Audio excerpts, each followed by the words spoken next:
If you look at the trajectory of this stuff start to exponentially jump up, you see us getting to reliable agent starts to increase things.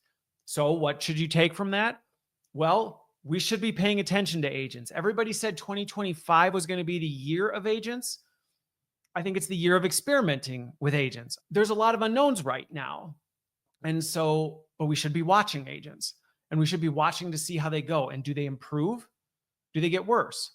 Because what I do agree with the report is what happens with agents has a significant impact on the trajectory.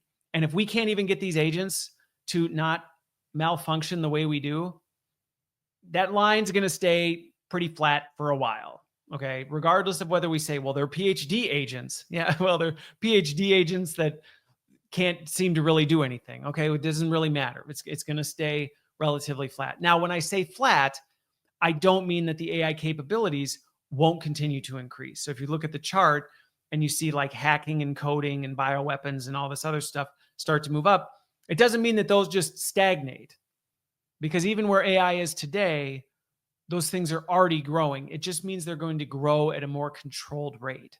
And so I think we absolutely should be watching the agents. We should be watching how we're making decisions about where they get used and how much autonomy we give to them. Because to me, that's another element of, well, okay, so maybe we get to reliable agents, but are we handing things over to those reliable agents that we shouldn't? Or shouldn't. I get kind of allergic to that. But like, how much do we actually start delegating? Well, humans are pretty resistant to change. So we get a little nervous when it starts coming to handing things over. So maybe that slows things down, but we should be watching that. How are agents advancing?